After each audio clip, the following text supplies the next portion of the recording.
Mesdames, Mesdemoiselles, Messieurs, encore une fois, bonjour et merci de suivre votre émission Objection qui a le plaisir de recevoir ce dimanche professeur Mamadou Moustapha Kassé. Professeur, bonjour, c'est un plaisir de vous recevoir à Objection et merci d'avoir bien voulu accepter notre invitation. Merci beaucoup, Bayomar. Je ne peux pas ne pas tarir de l'eau pour cette émission que tu animes depuis si longtemps. Merci. Beaucoup de brio, avec beaucoup de talent et aussi des propos très très rigoureux. Parce que ensuite vous êtes peut-être parmi ceux qui essaient de voir, d'interroger les intellectuels. Les intellectuels ont besoin précisément, si vous voulez, des médias. Parce que sans médias, bien entendu, ils n'ont pas de débouchés pour en réalité publier leurs recherches. Et tu es parmi ceux qui effectivement donne la parole aux intellectuels. Évidemment, bon, c'est toujours difficile parce que il y a des susceptibilités du politique. Le politique est très susceptible. Il ne voit pas loin. Et la plupart du temps, non seulement il ne voit pas loin, mais il ne cherche même pas à voir loin. Un grand penseur que j'aime bien, qui s'appelle Freeman, disait qu'il distinguait deux types de politique. L'homme politique et le politicien. L'homme politique, c'est celui qui, effectivement, investit son savoir sur 30, 40, 50 ans et modifie précisément la structure de sa société. Alors que l'homme politicien, c'est effectivement, ça ne va jamais au-delà de la prochaine année, de la prochaine élection. Mais justement, professeur Moustapha Kassé, ainsi campé le sujet, je ne vais pas revenir sur votre CV. On n'en finirait pas, alors du tout. Mais retenons tout simplement que vous êtes doyen honoraire de la FASEC, de la faculté des sciences de l'économie et de la gestion. C'est au niveau de l'université Cheikh Anta Diop de Dakar. Professeur, oui, le rôle de l'intellectuel, la responsabilité de l'intellectuel, mais aussi le rôle de l'université dans le développement d'un pays comme le nôtre. C'est intéressant de vous interroger avec recul et avec cet âge que vous avez, parce que vous avez également été là avec les étudiants. Vous en avez formé beaucoup aujourd'hui qui se retrouvent dans les différents gouvernements de l'Afrique pour vous avoir côtoyé au Tchad, mais également au Burkina Faso, dans l'espace CEDEAO. Où en sommes-nous aujourd'hui, professeur, et quelle est la responsabilité de l'élite africaine? Merci beaucoup. C'est extrêmement pertinent. Je vais avoir des propos choquants. Oui. Très choquants. Je dis aussi nos pays sont victimes justement des défaillances de leur propre élite. Et pour te taquiner aussi de leurs médias. Oui. Pourquoi? Parce que si vous regardez nos pays, il n'y a plus de débat profond sur les grands sujets de l'actualité. Je prends par exemple ce qui se passe au niveau de la CEDEAO, avec tout le respect que j'ai effectivement pour ceux qui ont pris la décision. Comment une organisation qui prétend être une organisation d'intégration désintègre-t-elle son espace par effectivement des sanctions qui ne reposent sur aucun fondement textuel. Il n'y en a pas. Il n'y en a pas. Alors, peut-être ça va nous amener loin, mais disons, on n'a pas encore, jusqu'à là, des évaluations assez sérieuses de ces situations-là. On a eu vraiment des interventions multiformes qui ont retardé ce continent-là. Les intellectuels n'ont toujours pas bougé, etc. Si bien que nous avons à peu près une sorte d'hibernation de l'élite intellectuelle. Alors, pourquoi cela? Oui, c'est la question. J'ai essayé de voir dans l'ouvrage que je suis en train de terminer, j'ai un petit paragraphe où je dis les intellectuels et la politique. Je cite du président Ouad jusqu'à Laurent Gbagbo en passant par d'autres et d'autres, jusqu'au président actuel du Tchad, etc. Je me dis au fond, quelques-uns ont réussi, qu'est-ce qu'ils ont fait de leur succès? Ont-ils transformé structurellement leur pays? Est-ce qu'ils les ont placés précisément si vous voulez, dans une rampe de lancement? Dans une rampe de lancement pour atteindre de grandes ambitions. On ne peut pas comprendre que cette Afrique-là ait toutes les matières premières du monde, les plus importantes et les plus déterminantes. On ne peut pas comprendre que justement ce pays-là, ce continent-là, soit au cœur de la géopolitique mondiale pour différentes raisons, pour aujourd'hui comme pour demain, du fait de sa démographie. De toute manière, peut-être que d'ici 2050, l'Afrique sera peut-être la deuxième puissance démographique, après la deuxième ou la troisième puissance démographique dans le monde, et d'autres atouts qui sont absolument inexplorés, mais on n'entend pas encore évidemment un discours cohérent, pas de dénonciation, mais de compréhension de la situation et en même temps de proposition. Les intellectuels ne proposent plus. Chacun se cantonne dans sa petite sphère et puis ça se suffit. Alors qu'en réalité, si vous vous rappelez, je prends l'exemple du Sénégal, le Club Nation et Développement. Oui. Ça a été un grand moment de débat au Sénégal. Et le pouvoir a été le principal bénéficiaire de ce débat. Senghor disait d'ailleurs que le Club Nation et Développement, c'est la roue de secours de son pouvoir. Quand il est en face d'un problème absolument compliqué, il demande précisément au club de prendre cela en charge. Oui. C'est ce qui sont pour et c'est ce qui sont contre. Est-ce que vous pouvez nous rappeler quelques moments de grandes décisions, de grandes réflexions, de grands débats de ce club?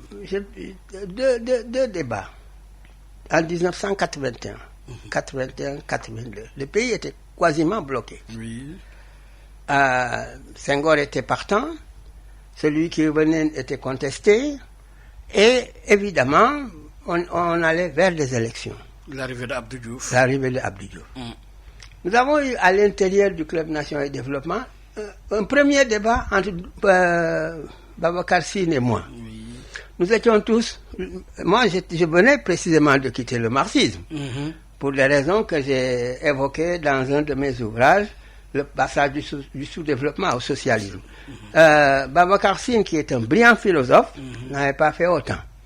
Et j'avais dit, au fond, la démocratie occidentale telle qu'elle est formulée aujourd'hui et qu'ils ont mis au moins des millénaires à bâtir et qu'on veut précisément à partir du discours de la Baule nous imposer, va créer des catastrophes. Avec Mitterrand à l'époque. Avec Mitterrand. Oui. Je dis donc, il faut que nous trouvions une formule pour passer d'une démocratie conflictuelle occidentale vers une démocratie consensuelle. Et j'avais dit le consensus national. J'avais fait un article, évidemment, dans une première discussion, nous l'avons menée à la Chambre de commerce. La place de l'indépendance était noire de monde. Noire. Pour dire, à telle enseigne qu'à un moment donné, le président du club, Daouda Sow, a dit non, on va pas organiser ça comme ça parce que ça va créer des émeutes. Grâce à Djiboka, d'ailleurs, et à moi-même, paix à son âme, nous avons pu organiser le débat. Je mets quelques photos dans mon ouvrage. Ça s'est bien passé. Il y avait toutes les formations de gauche. Il y avait aussi d'autres formations. J'avais développé l'idée que la démocratie occidentale sera mortifère. Elle ne nous permettra pas d'avoir des partis au vrai sens du mot. Elle ne nous permettra pas, etc., etc. Et en conséquence, nous sommes en train de détruire précisément les éléments les plus positifs de notre société, le consensus. Alors, revenons au consensus en lui donnant des formes nouvelles qui sont des formes démocratiques. Évidemment, on a continué ce débat-là. Nous avons même publié un cahier spécial du Club Nation et Développement. Ça, c'était peut-être un grand débat. Deuxième grand débat, peut-être le deuxième grand débat qu'on a eu, c'est à la Croix du Sud, Oui. quand on commençait l'ajustement structurel, 1973, nous avions un ministre des Finances qui était quelqu'un de très sérieux, Sec. Oui. Alors, qui est venu nous présenter cela. Nous avons démonté complètement, y compris Djiboka d'ailleurs, nous avons démonté complètement ce plan, cette nouvelle perspective du libéralisme mondial. C'est-à-dire que nous allons passer dans une période extrêmement difficile. C'est vrai qu'on était en crise, crise économique, crise sociale, à telle enseigne que le pays semblait être au bord de l'explosion. Alors, la Banque mondiale n'avait pas un autre projet que le programme d'ajustement structurel. Je dis, au fond, nous allons droit vers le mur, parce que ce programme n'est pas pertinent et ne sera pas performant. Et nous avons discuté avec Ousmane Seck, sous la présidence du Premier ministre, jusqu'au matin. Jusqu'au matin. Il y avait tous les cadres. Il y avait les ministres de la République, il y avait les grands intellectuels de l'époque, Iba Der Thiam, tout le monde. Ça a été, je pense, un grand moment de débat. Et de grandes réflexions, mais ça a continué, parce que jusqu'en 88, 89, 90, et un peu poussé, il y avait le débat aussi universitaire. Exactement. Je me rappelle de ces articles de grande envergure de Massaer Diallo, de Feu, Simon Pategui, de Zouanke, toute cette grande réflexion, mais avec comme initiative prise au niveau des universités. Quand vous constatez la situation actuelle, qu'est-ce que cela peut vous donner comme résultat, comme réflexion? Beaucoup de chagrin. Pourquoi l'université n'est plus la même depuis quelque temps? Mais parce que l'université est traversée par un certain nombre de difficultés. Une crise sociale interne, et contenu aussi. La crise sociale, ça s'est massifié. Et nous n'avons pas su gérer la massification de l'université. Imaginez, à l'époque, on avait les mardis de l'amphithéâtre Ousmane Socé Diop. Tous les mardis, un universitaire venait exposer effectivement un thème. Toute la ville était là, tout le monde était intéressé. Alors, mais malheureusement, maintenant, ça s'est massifié. C'est la première chose. La deuxième chose, il y a un problème de contenu des universités. Nous avons fait un mimétisme impardonnable. Nous avons voulu faire l'université comme on en fait en France, surtout. Mais l'université française n'est pas effectivement dans le top mondial des universités. Aujourd'hui, quand on parle des grandes universités, on regarde aux États-Unis, on regarde vers la Chine, etc. Donc, les centres de gravité se déplacent.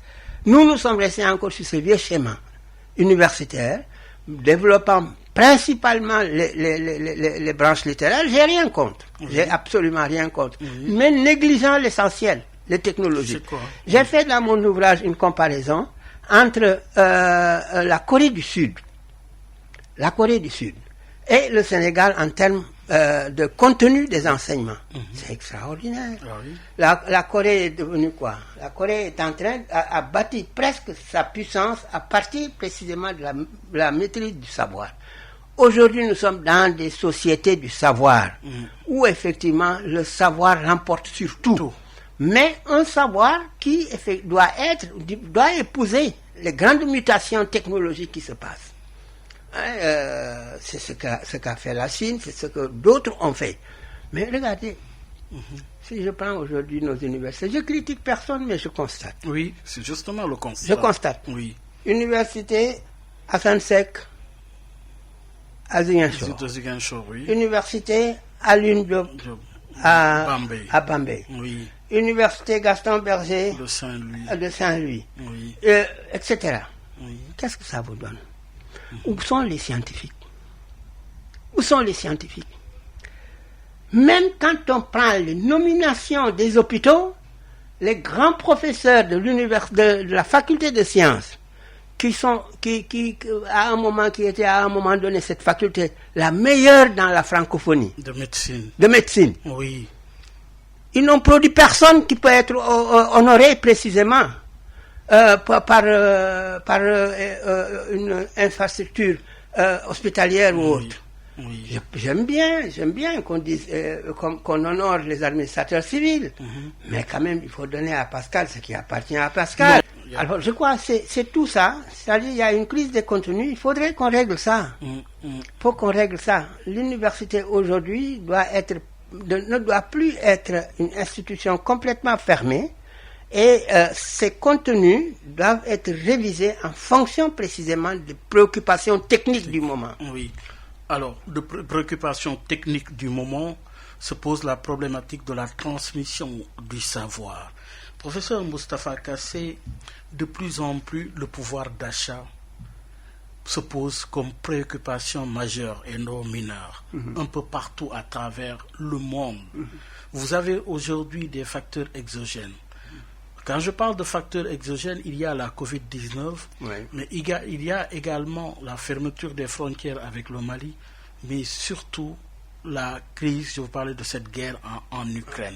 Nous subissons un tant soit peu les premières conséquences de cette guerre, qui apparaissent aujourd'hui comme défis qui nous imposent vraiment d'aller vers ce que nous appelons la souveraineté alimentaire.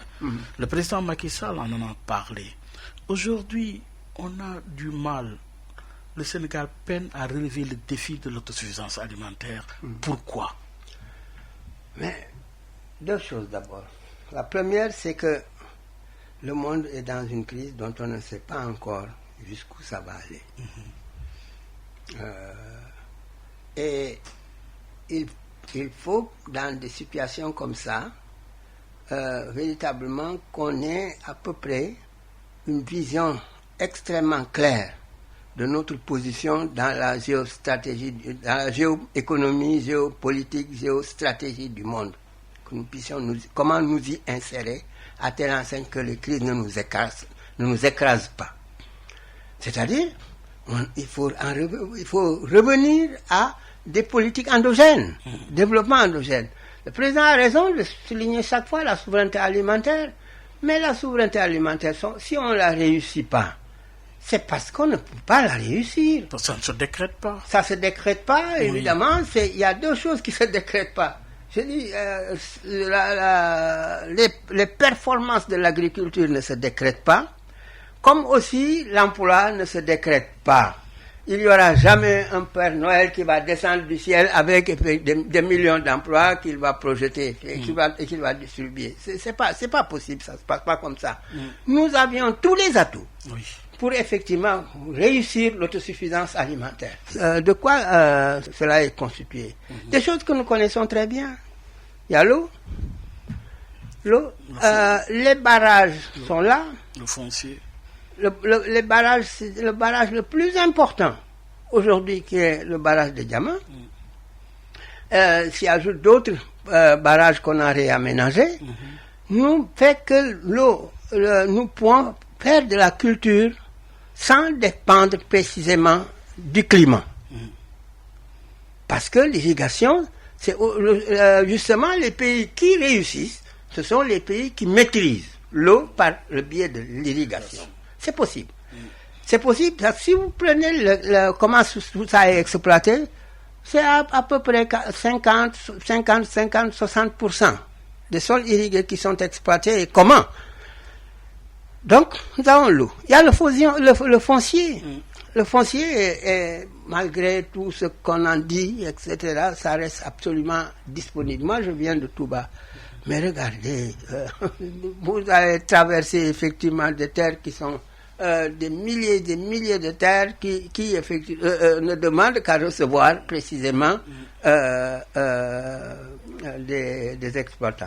Donc c'est un problème d'organisation. D'organisation interne. Pendant qu'on se bat pour avoir une petite parcelle à Dakar, ou à Saint-Louis, ou à Thiès, ou effectivement dans les grands centres urbains, on abandonne complètement la campagne.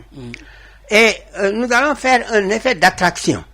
Plus nous développerons les villes, plus évidemment il y aura un appel de main-d'œuvre des ruraux vers les villes.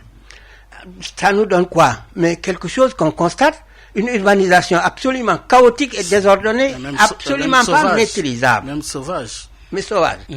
Alors, ça c'est deuxièmement. Et ce qui explique que tous les scandales fonciers qu'on entend parler, c'est dans les villes.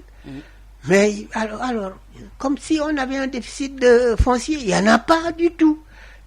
Troisième élément, l'eau, le foncier, le paquet technologique, c'est-à-dire les engrais, etc., etc. Mais quand même, nous avons les ICS depuis fort longtemps. Et l'ISRA aussi. Et l'ISRA, comme effectivement une organisation du moins une institution de production de technologie agricole, soit avérée, avec des ingénieurs absolument bien au point. Nous avions à l'époque, si vous voulez, une structure de gestion des semences sélectionnées, qui ne posait absolument aucun problème. Aujourd'hui, toutes ces structures semblent fonctionner en petite léthargie, faute de moyens. Et enfin, il y a le crédit.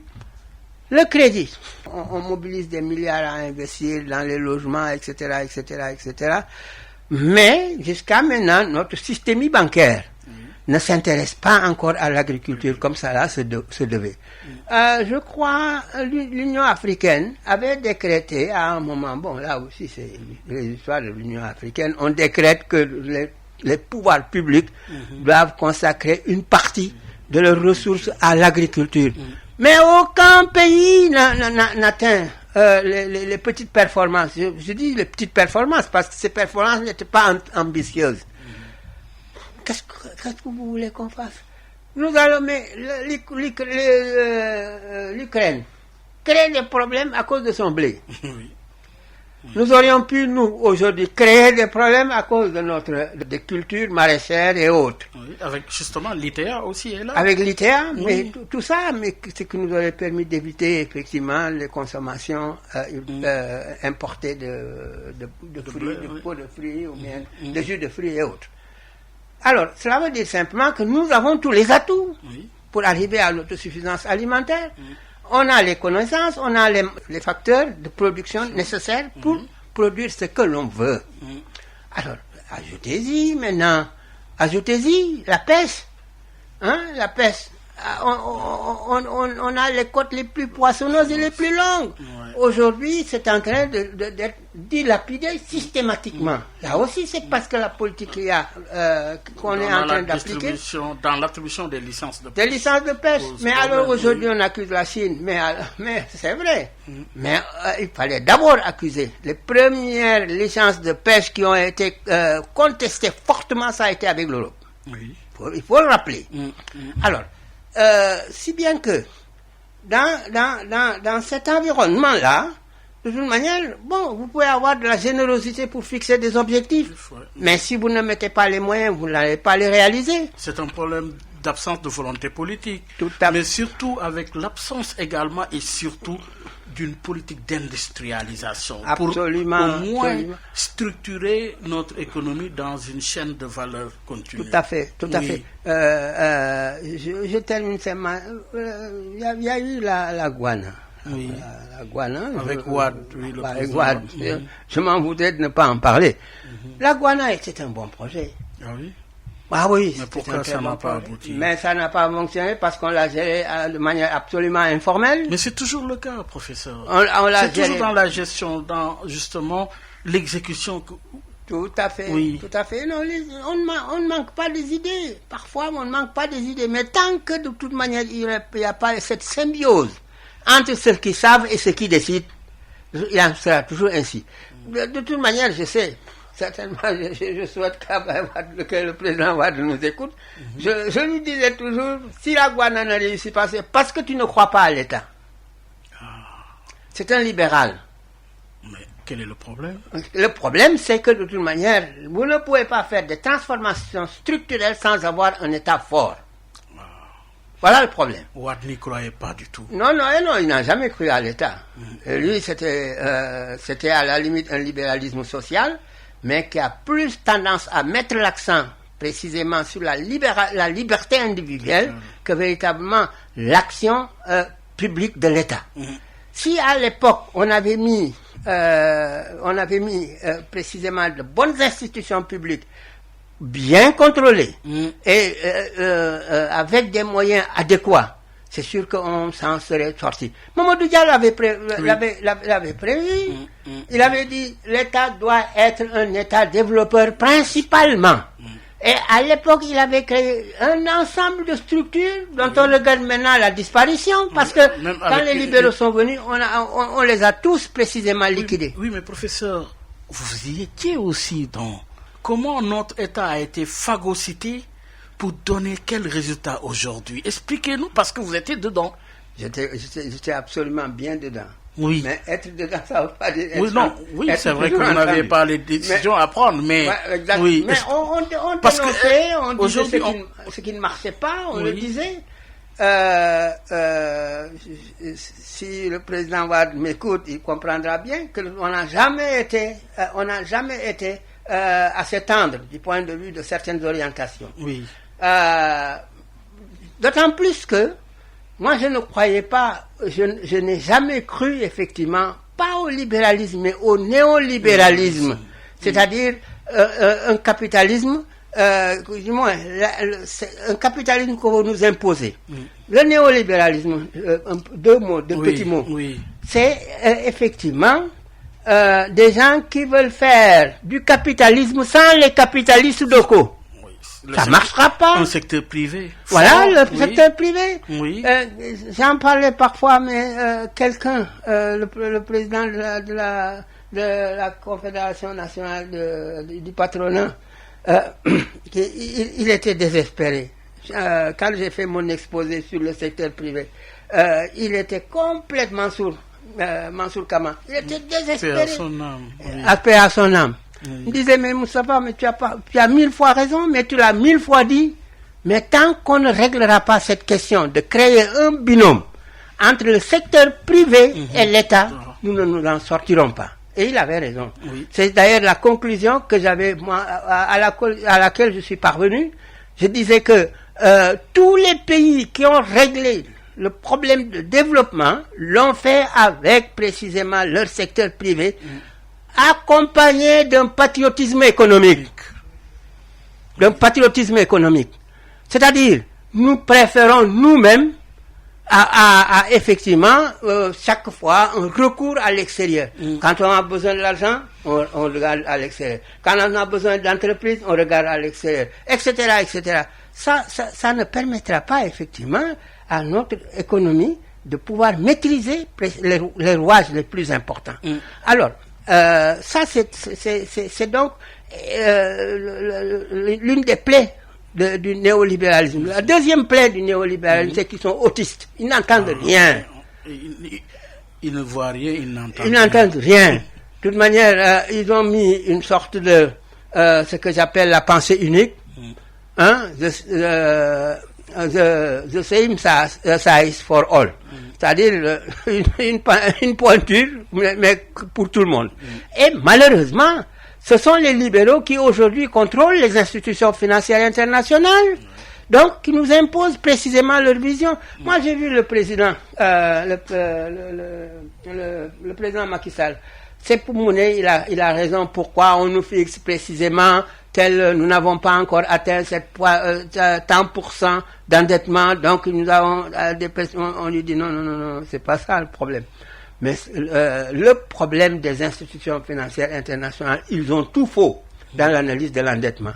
Moi, j'ai fait en 96 un livre que j'avais appelé l'Afrique endettée. J'avais dit endettez-vous. Le président Wade n'aimait pas entendre ça. Endettez-vous. Pourquoi? Parce que vous n'avez pas. Parce que vous avez la possibilité et la capacité surtout, justement, de rembourser. Le problème, c'est qu'en s'endettant, il faut les mettre sur de bons projets, capables de générer les remboursements aujourd'hui et demain. Professeur, arrêtons-nous sur ce cas précis et interrogeons-nous également sur ce que nous avons comme investissement. Quand vous faites un petit calcul avec tout ce que cela donne comme addition, vous avez un stade, vous avez également l'arène nationale, c'est des milliards, vous avez un peu partout, finalement, une somme de plus de 2000 milliards. Pour en arriver là, il y a un problème dans le choix des priorités. Exactement. Est-ce que c'est le cas? Vous savez, moi, je suis pas contre le sport. J'ai été pendant 15 ans président du Dakar Université Club, les étudiants mentaux. Le Duc, oui. Et mes petites épargnes, d'ailleurs, je les ai laissées là. parce que tous les jours, il fallait prendre les gens en charge. Oui, c'est des charges, hein, oui. Bon.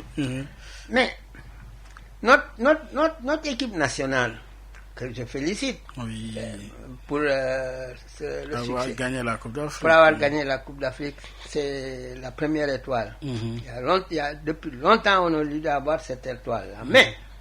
Mais ils ont gagné la coupe. C'est pas en évoluant dans un stade comme celui qu'il y a à Diamniadio. Ils ont évolué la plupart du temps dans un stade que l'on méprise, qui est celui de Thiès. C'est là où se faisaient les compétitions. Qu'est-ce que ça leur ajoute d'avoir effectivement un stade de ce niveau-là? C'est très bien d'être prévoyant, etc. Mais est-ce qu'il n'y avait pas autre chose à faire? Probablement. Il y a énormément de choses. C'est-à-dire aussi, des fois, nous n'interrogeons pas beaucoup nos priorités. Il faut interroger nos priorités. Je me rappelle, à un moment donné, il y a deux présidents de la République que j'aimais bien.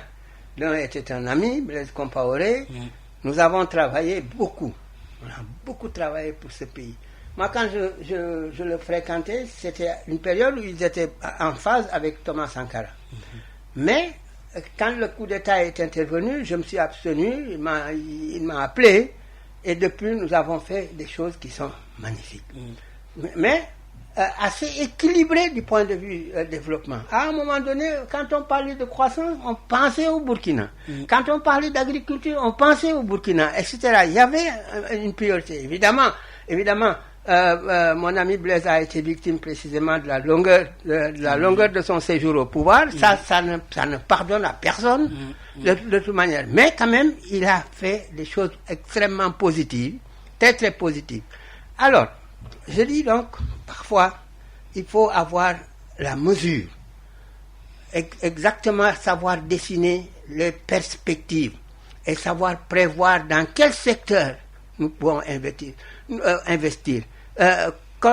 Étant entendu que nous n'avons pas une épargne très, très, très importante, une épargne nationale très importante, donc nous serons obligés de recourir à l'argent des autres. Mais néanmoins, utilisons-les bien. Si nous utilisons l'argent de l'emprunt à effectivement développer notre agriculture, à développer un système industriel, il va sans dire que de toute façon, demain, nous pourrons avoir des moyens de justement rentabiliser les investissements. Mais si vous faites des investissements pour ériger des monuments aux morts, bien entendu, c'est sûr que ça ne rapportera rien du tout. Donc, cela veut dire simplement que vous confisquez les capacités de financement, si vous voulez, de votre pays. Alors, si bien que dégageons les priorités. Et en disant qu'il y a au moins deux priorités qui ressortent et qui sont essentielles. Et d'abord l'agriculture. Tout le monde dit l'agriculture va être le moteur. Les chiffres qu'on nous envoie tout le temps. Les chiffres, vous savez, les chiffres, moi. je m'excuse, mais j'ai beaucoup de réticence. Encore que je salue précisément nos services de statistique, je salue, ils font d'énormes efforts, mais néanmoins, la statistique vient constater une situation que vous avez bien théorisée. Alors, mais on ne peut pas dire, bon, je vais créer 500 000 emplois, je vais créer, etc., je vais. Alors, à partir de ce moment, si précisément vous n'avez pas interrogé votre cadre macroéconomique, Oui. vous n'avez pas interrogé vos finances publiques, vous n'avez pas interrogé les incidences, n'est-ce pas, de tout je vais, alors à partir de ce moment, vous risquez de tomber précisément dans le travers, en quelque sorte, de ne pas percevoir les priorités premières. Oui. Alors, donc, et je dis une fois encore, j'ai écrit un ouvrage qui a été vraiment extrêmement bien accueilli dans le monde universitaire, comme à l'extérieur d'ailleurs, sur l'industrialisation. Le titre déjà est très très suggestif. J'ai dit l'industrialisation est possible, parce que la Banque mondiale ne croyait pas à l'industrialisation. On nous disait ne vous industrialisez pas, parce que vous pouvez avoir le produit que vous voulez moins cher sur le marché international. C'est le marché. Et je leur répondais toujours, est-ce qu'un pays peut effectivement importer sans jamais exporter?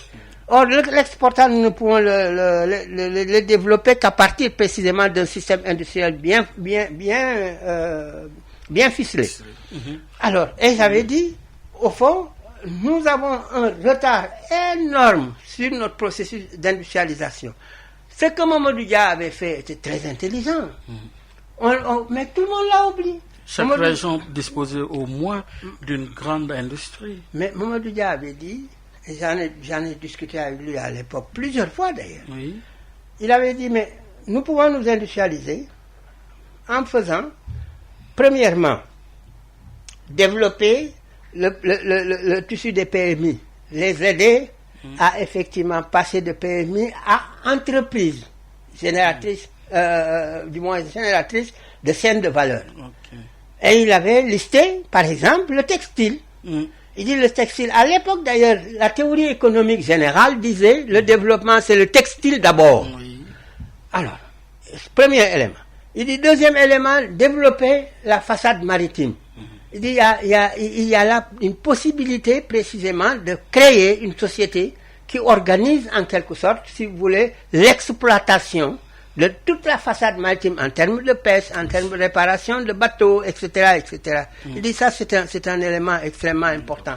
Il dit valoriser nos productions locales, n'est-ce pas? À telle enseigne qu'on ait une symbiose entre précisément l'industrie et l'agriculture. C'est la chaîne de valeur. La chaîne de valeur. Oui. Et donc, en même temps, il dit, on va développer effectivement un système bancaire qui accompagne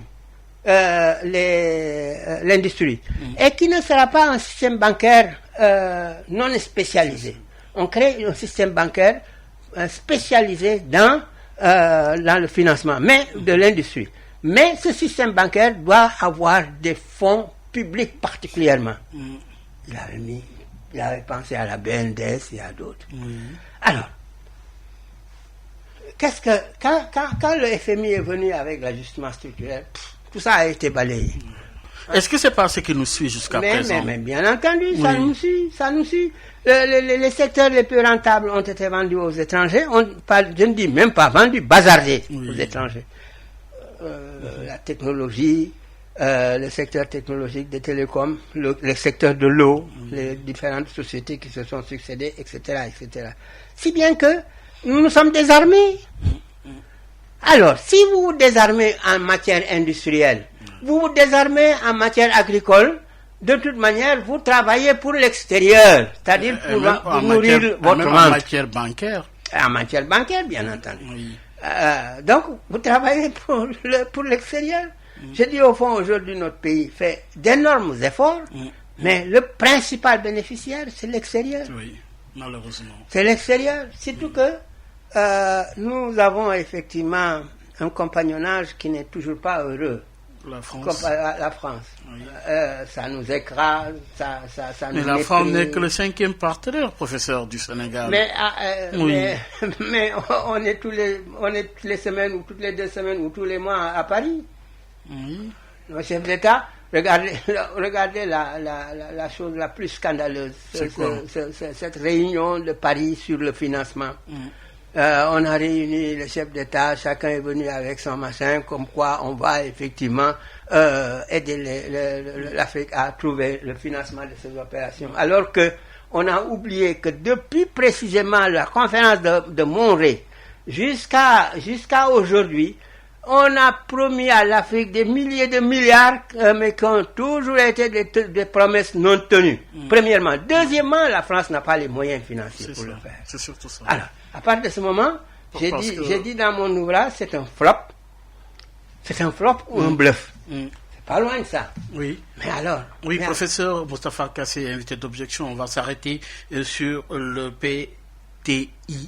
Je veux parler du programme triennal d'investissement public. La région de Dakar a bénéficié de 75 projets sur 325 et constitue avec Saint-Louis 24 projets. Vous avez Kaolack 23 projets. Vous avez Fatick 23 projets, Tambacounda 22, Kolda 22, mais également vous avez Ziguinchor et Louga 20 chacune. Mais alors, les régions classées au-dessus de la moyenne des investissements, professeur Kassé, il y a Thiès 19, Diourbel 18, vous avez également Kédougou 16, Kaffrine 15, Sédhiou 15 et Matam 13.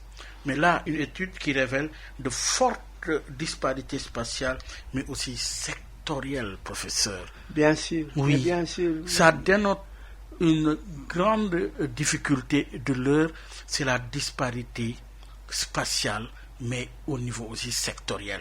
Tout à fait. Oui. Tout à fait. Vous savez, moi j'ai fait un travail plus profond dans mon ouvrage. Oui. J'ai dit au fond, nous avons des projets. Et j'ai essayé de voir, depuis qu'on parle de projets, quel est le taux d'exécution des projets? Faible.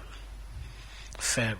Mais je peux, vous savez, si de mon petit laboratoire là, je peux dire, demain je ferai de Tambacounda, là, je proposais 50 000 projets.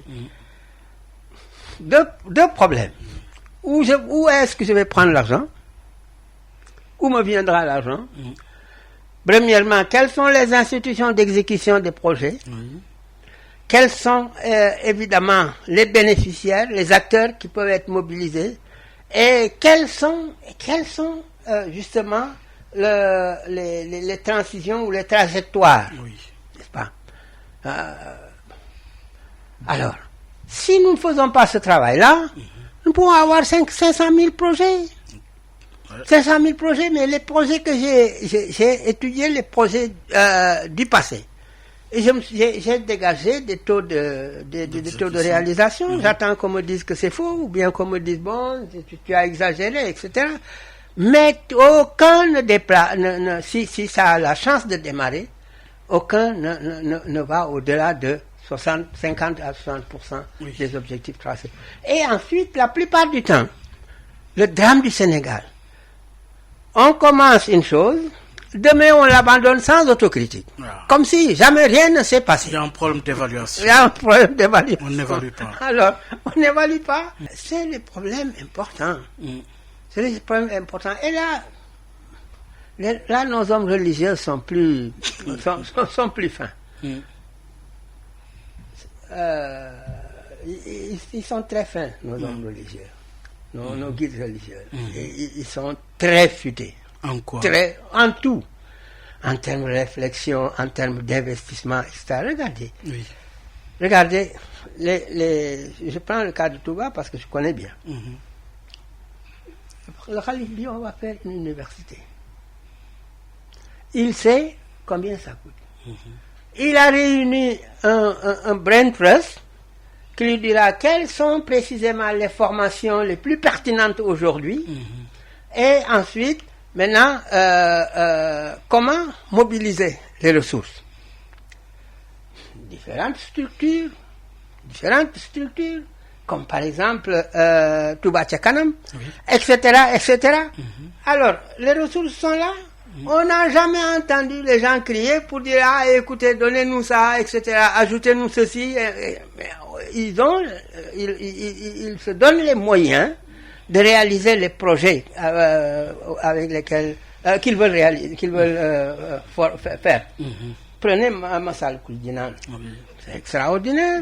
Vous ne pouvez pas penser précisément à un édifice de cette nature pour 27 milliards, je crois, ou un peu plus certainement. Mais alors, avec la poche des membres de la communauté. Mais c'est un État, ça. Un État dans un État. C'est un État.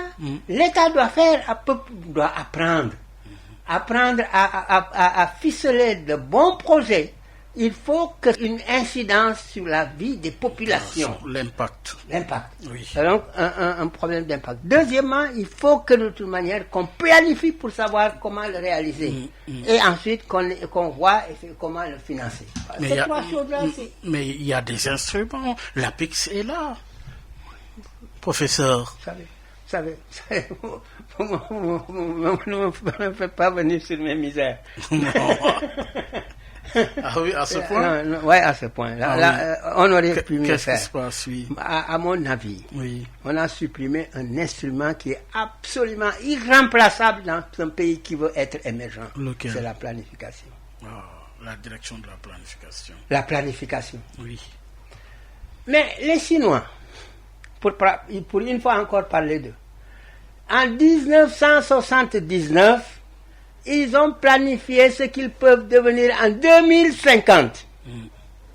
Avec un plan intermédiaire, ce qu'ils appellent le plan Made in China 2025. C'est-à-dire, on commence en 1979 avec Deng Xiaoping. En 2025, on évalue pour savoir où est-ce que nous en sommes dans l'objectif terminal. Dans l'objectif terminal de 2050. Il dit, mais en 2050, si la guerre ne nous remporte pas, nous serons la première puissance du monde. C'est planifié. Alors, tout le monde, on s'organise pour savoir ce que le privé va faire, ce que les individus vont faire, ce que l'État va lui-même faire, en termes d'investissement, en termes de mise en place d'institutions fiables. Oui, mais au moins, ils ont un schéma clair, un schéma consensuel, endogène, mais depuis Mao... Et plus important, oui. Un pouvoir fort. C'est important. Très important. Il y a des choses que vous ne pouvez pas faire en Chine. Oui, c'est important. Si vous le faites, quand j'étais en Chine la dernière fois, à la réunion de l'académie, il y a un jeune professeur que j'aime bien, il s'appelle Panoué. Il est formé à Berkeley, aux États-Unis.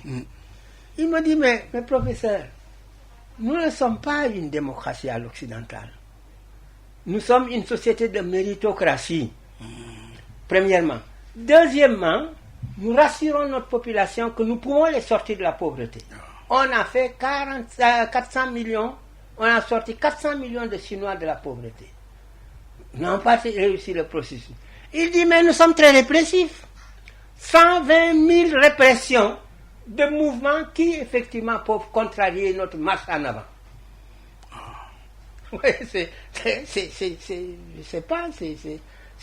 cynique. C'est un des idéologues, des jeunes idéologues de la Chine. Il dit 120 000 sans état d'âme. L'Occident dira, nous ne respectons pas les droits de l'homme, parce que pour nous, les droits de l'homme, c'est de nourrir les hommes. Pour nous, les droits des hommes, c'est de leur donner une bonne santé. Pour nous, les droits de l'homme, c'est d'abord les mettre dans les meilleures conditions pour qu'ils puissent s'épanouir. Voilà ce que nous appelons droits de l'homme. Il dit, mais bon, il y a des gens qui perturbent, des gens qui, effectivement, sont en dehors de la ligne, nous les mettons dans la ligne. Mais il faut commencer par donner le bon exemple. Bien entendu. Justement. Bien entendu. Oui. Mais bien entendu. Oui. Bien entendu. Si vous prêchez le bon exemple, c'est facile de vous suivre. Mais exactement. Oui. Je m'excuse. Mahathir, Malaisie, nous l'a dit. C'était avec Nunca Touré. Le président Wade nous avait envoyé là-bas. Il nous a reçus bras de chemise. Le grand président qui a fait 25 ans de pouvoir, en bras de chemise, petite chemise, etc. Alors, on a discuté longuement. Je lui ai demandé, mais comment vous avez fait pour arriver là? Ils ont le meilleur aéroport du monde, construit par eux-mêmes. Oui. Sans consommation ou très peu de consommation d'énergie, parce qu'ils ont utilisé le solaire. Il me dit, mais nous avions de petites rentes pétrolières, nous les avons bien utilisées. premièrement. Deuxièmement, nous avons des hommes disponibles, nous les avons utilisés. Et ensuite, maintenant, nous avons une bonne équipe de travail. Bonne équipe de travail. Alors, cette équipe de travail nous a permis effectivement, aujourd'hui, moi je suis là depuis 25 ans, un jour je dis aux gens, écoutez les camarades maintenant, laissez-moi partir, parce que franchement, 25 ans de pouvoir, c'est trop. Je pars. Les gens disent, non, tu vas rester. Il dit, mais comment? Si depuis 25 ans je n'ai pas formé quelqu'un de mieux que moi, cela veut dire que je n'ai absolument rien fichu. Oui. Et c'est comme ça. Alors, ça c'est des exemples.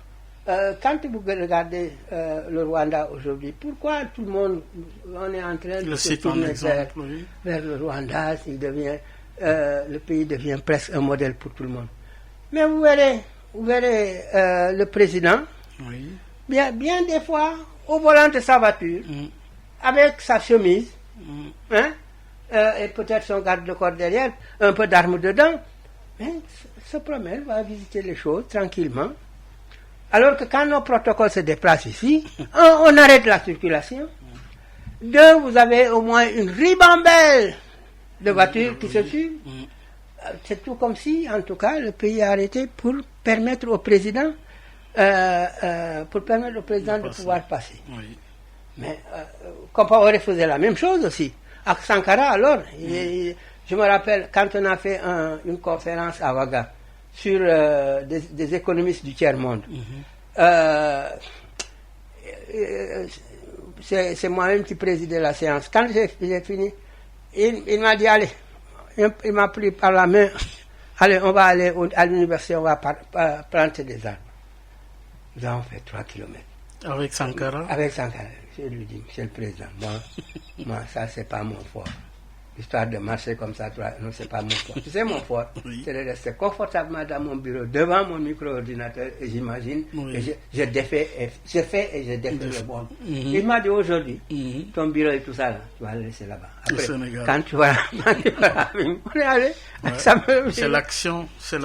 Alors, c'est un peu comme ça. Il faut aussi que nos grands responsables sachent précisément de temps en temps être comme nous, que nous puissions nous identifier à eux. Oui, alors professeur, avant justement de boucler, c'est cette thématique qui refait surface, l'économie face aux défis du social.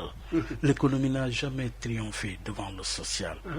En 2 mots, pourquoi, professeur? Mais parce que le capitalisme a toujours maltraité le social. La pauvreté, c'est le capitalisme. Je le démontre. Les inégalités, c'est le capitalisme. Oui. Surtout le néolibéralisme. Oui. La mauvaise gestion de l'espace, c'est aussi les conceptions néolibérales, etc., etc. Et je dis au fond, c'est un discours autiste, un discours absolument impertinent sur beaucoup et qui domine le monde, malheureusement. Mais aujourd'hui, le Sénégal, le pouvoir d'achat, le marché coûte excessivement cher, les prix des denrées de consommation courante coûtent excessivement cher.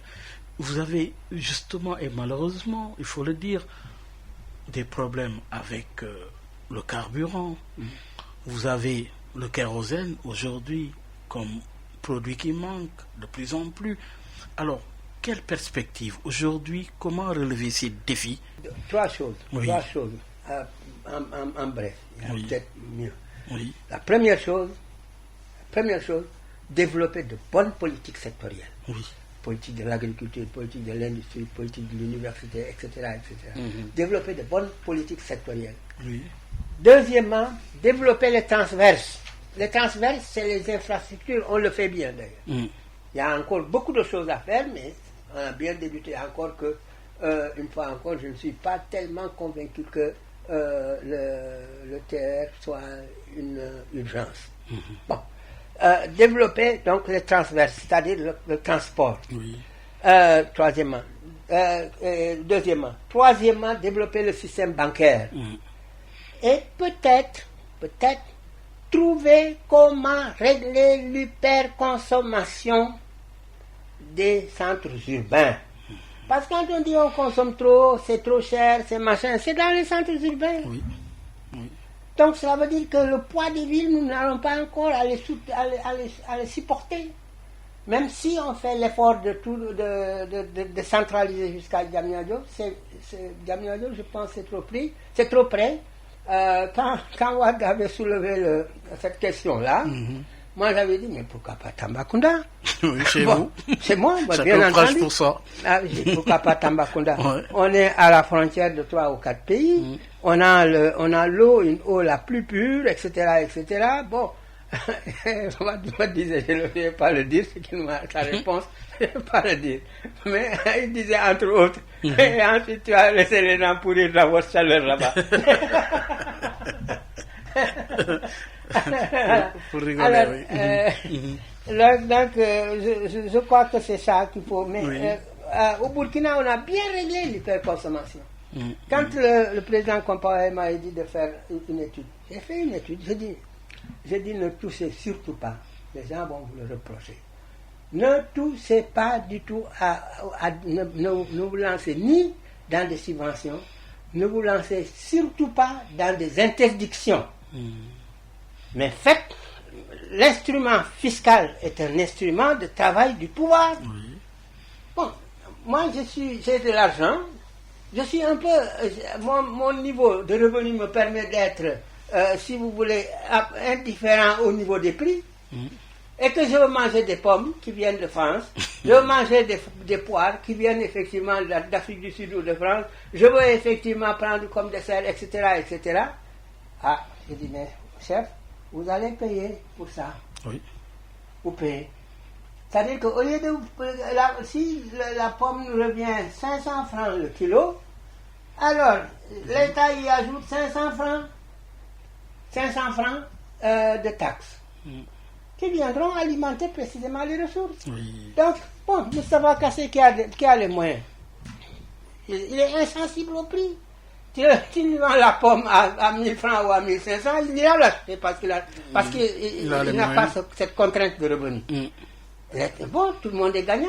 On va prendre de l'argent chez les riches par le biais de la fiscalité et on va précisément l'investir ailleurs, mais on ne va rien faire pour empêcher aux riches de payer la contrepartie. Oui. C'est comme les grandes voitures. Nous tous, nous avons des voitures superbes, etc. Ah ben, écoute, il faut payer pour ça. C'est ce qui ont des charrettes. Qu'est-ce qu'il faut faire? Si on me prenait un peu plus d'argent pour précisément ma BM, etc., ou pour autre chose, mais on pourrait effectivement mieux financer l'agriculture ou d'autres choses comme ça. C'est comme cela qui construit sur notre corniche. Il faut qu'ils payent la taxe plus que les autres, puisque c'est un domaine... Je l'avais dit, j'ai fait un article spécial sur ça. Je dis, on va rien démolir. Oui. Mais on va dire maintenant, la fiscalité sur l'installation au niveau de la corniche, donc vous vous appropriez un bien public vous, à titre individuel, vous payez. On va organiser la réflexion et certainement notre ami Mokhtar Ba, qui s'occupe de cette question, viendra vous voir et ensemble comment justement conduire cette réflexion. Pour terminer, oui, justement, le mérite d'un homme, c'est d'être consacré, d'être justement salué par ses pairs. Et c'est le cas avec ce colloque qui est retenu pour le 17-18 mai 2022. Ce sera à l'Université Cheikh Anta Diop de Dakar. Oui, un hommage à vous, professeur, par vos pairs qui décident de vous rendre hommage. Une grande période, un grand moment de réflexion dans un temple du savoir. L'université, les pairs africains du monde de l'économie viendront justement vous rendre hommage. Merci Baye. Il me donnera une ou 2 minutes quand même pour remercier mes collègues. Oui. Une première fois, c'était à Niamey. Tous les économistes étaient réunis. Ils m'ont dit, on va organiser un hommage à ton honneur. Nous voulons précisément visiter tout ce que vous avez écrit.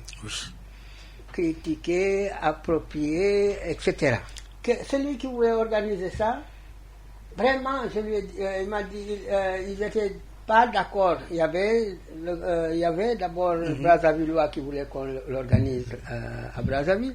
Il y avait lui-même, le professeur Amousouga Zéro, qui était ministre d'État à l'époque, qui voulait l'organiser au Bénin. Oui. Et il y avait la délégation sénégalaise qui voulait qu'on le fasse au Sénégal. Ah.